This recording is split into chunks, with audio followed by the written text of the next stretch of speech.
Oh, hi. I think that I'm live. Hmm, that was weird. Let me just try this again.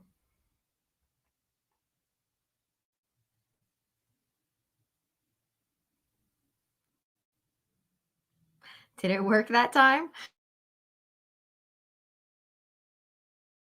Really weird. I'm gonna go ahead and go for it. I'm not sure if it's actually going live. If it's not, I'll just re-record it. No big deal, right? Hi, I'm Carrie Tracy. If we haven't met before, I pretty much live for making lesson plans that help students really develop their critical thinking and creativity. That's why I love STEM challenges so much.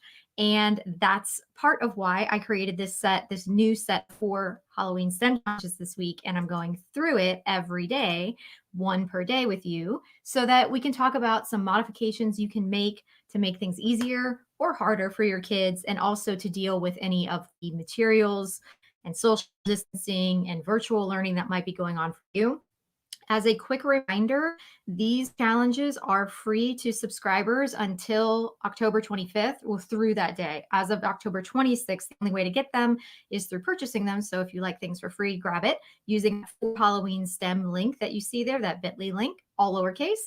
And if you are seeing this after October 25th, I highly recommend you use that second bit.ly link, KT email, all capital letters, to make sure that you sign up so you don't miss out when I do things like this in the future, because I like to do things that are fun like this. So, without any further ado, today we are talking about bug trap. And I'm excited about this one. I do want to point out that some of you who might be familiar with my STEM challenges might be thinking, gosh, Carrie, that looks an awful lot like Creature Catcher. And in fact, there is a lot of overlap, but there are lots of ways to make these challenges different from each other. I have started off visually. One of the things that makes it different is the different materials that are used, but it's not the only thing. So I'm going to kind of go through and give you some different options. Hi, Mary Beth. Thank you for saying hi. So I know that this is actually going through to somebody. I really appreciate that. Let me go ahead and share my screen, and let's go through a couple of things about bug trap. So, first of all, one thing I actually want you to notice right off the bat is that I actually use the words bug trap, and my other challenge is creature catcher. Notice that I didn't ask for a web. I think that whenever possible, my advice to you when you're going to have a challenge with your students, we talked about this a little bit yesterday with the eyeball dish, and me saying maybe we should rename that eyeball storage. Rather than thinking about a potential solution, think about the problem you're asking your students to solve. The problem is the problem that a spider solves with its web is it's trapping food, right? It's trapping bugs. So rather than tell kids you want them to do a certain kind of solution, whenever possible, try to tell them instead the problem, not the solution. So we're going to build a bug trap because it gives them more flexibility to what they might build. Plenty of them are going to build something that looks like a spider web, but not all of them. And if you don't ask for that specifically, you're going to see some more creativity shine through, right? So moving on. Taking a look here, I want to start right here on materials today. Okay, so one thing is they're going to need bugs. I chose 30 bugs as my number. That's pretty arbitrary. You could do something much smaller, like 10 bugs or something like that. I'm going to go through some examples right after we talk through this of what you might use. So, plastic spider rings are what I've usually used in the past, but you might not have enough for all of your kids to use. So, plastic bottle lids, student made bugs. I'm going to show you some examples in a moment. Cotton swabs or craft sticks, pipe cleaners, I think work really well for this challenge if your students are going to have to be working on their own. That's one of the things that made this different from Creature Catcher. And then clean trash like cardboard scraps and water bottle lids again. Off to the side is a note for you that just lets you know that you might want to specify either the size of the scraps if they're bringing in cardboard, or how many scraps are acceptable if you're trying to avoid making the challenge too easy.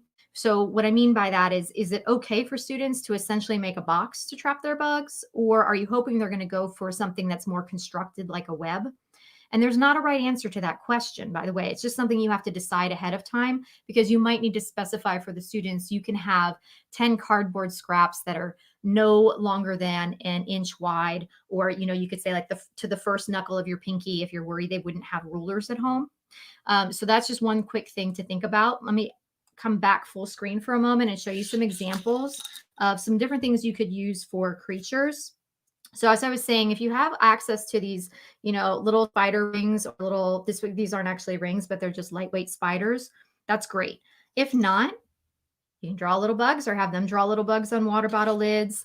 I had this very light candy. I was looking for things that were very lightweight so that they wouldn't weigh down on the trap. You could do things just simply like folding up pipe cleaners, like if you have little scrap pieces. I made a little flying bug out of 2 rubber bands. It's not really a flying bug, obviously. Paper clips, a little leaf. There are lots of little options. If you have, I even took these 2 like garbage ties and just twisted them together. I was just looking for anything I had in my house. And obviously, kids aren't going to have all of these different things. But one of the things you can do prior to the challenge is tell students, we're going to be doing this bug trap. And usually we use something like this, but I don't have enough for everybody. So, or you're at home, so you might not have these. So, your first task before we even do anything else, and this could be on its own day, is to find some different examples around your house or make some different examples of bugs that are small and lightweight. And they can make them out of paper, they can make them out of junk mail, they can cut up straws and like fold them out so they're, different shapes or of it has to cost any money. I guarantee you, if nothing else, they can cut little. Ooh, I just dropped my bug trap. I might have to go pick that up later. Actually, I'm going to pick it up right now because I want to talk to you about something. I'm back. One of the things that was important to me is to make sure that little hands and little kids could do this challenge individually, since many of us are doing this in a pandemic year. So in Creature Catcher, I had used just pipe cleaners and string. So there's a lot of knot tying and weaving, and that works best with partners. You're probably not going to be able to do that this year. So I was looking for opportunity that they could use on their own. And I think the thing that makes it easiest to do is a combination of cotton swabs, or craft sticks would work too, and pipe cleaners. So it's up to you how you want to do it. It's also up to you if you want them to have things on a stand. I'm going to tell you why mine is. My example is in a moment, and then how you would adjust for your students, whether you want them to do that or not. Because like I said, I'm going to tell you more than just materials to make this sort of a special or a different kind of a bug trap than what we did with Creature Catcher. So let me see. I'm going to go back to my screen sharing, and let's take a look at the criteria and constraints list as it stands right now. But as you remember, this is editable, and we're going to talk about some things you might want to do to make this unique. So design a trap that catches bugs that are dropped on top of it, and there will be 30 bugs dropped all at once. So design your trap as large as you can to try to catch them all.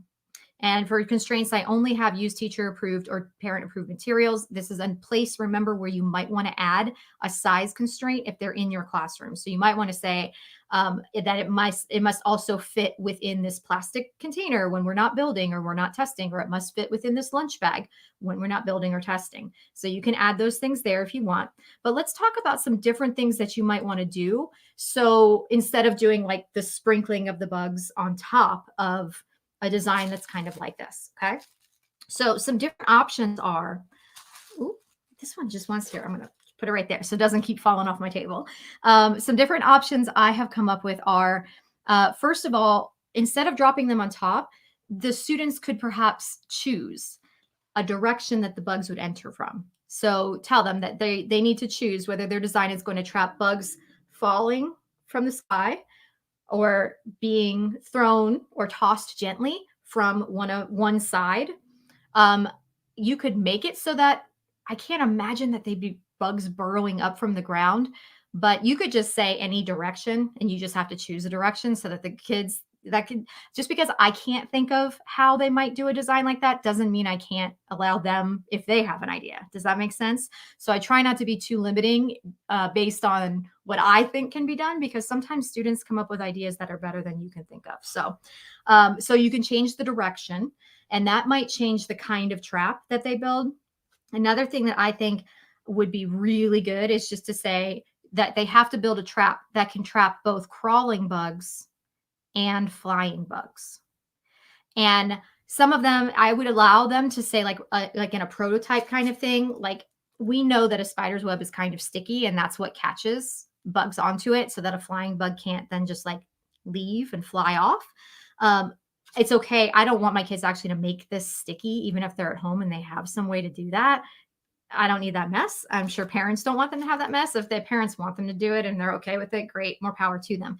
But I'm okay with students just saying, well, the way that it keeps the bugs on it is it's sticky, or they can just tell me. They can use their imagination and consider it a prototype and not, not fully out there yet, not fully ready. And so I have, another thing I might do with this, instead of sprinkling all of them at once, is I might make this more like almost like a target practice kind of thing. So either maybe they have to stay away from it, 6 paces or 6 feet or whatever it is, and they can toss one bug at a time to see how many it can catch. In that case, I probably wouldn't do 30 necessarily. I might just stick with 10 or maybe 15. Students are going to be tracking how many bugs are caught or trapped and how many escape, which just means like it would fall through or it didn't land on here. You could also combine this with the Halloween challenge treat toss, like a simple little pumpkin launcher, and they have to launch their bugs onto their, I keep wanting to say it, but trap is the word I should use. So in this case, like if we make it so that the trap has to trap crawling bugs and flying bugs, you might end up getting something that looks more cage-like from your students.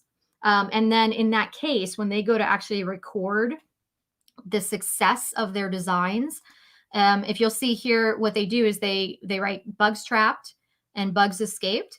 And the directions that I've written off to the side for kids who are doing this on their own at home, or maybe on one-to-one devices in the classroom, how many bugs did your trap catch and how many escaped? And then I left this little direction for them.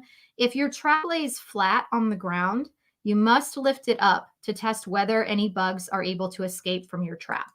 So the reason that I wrote it out that way is because some kids will naturally put their design on some kind of a pedestal and some won't.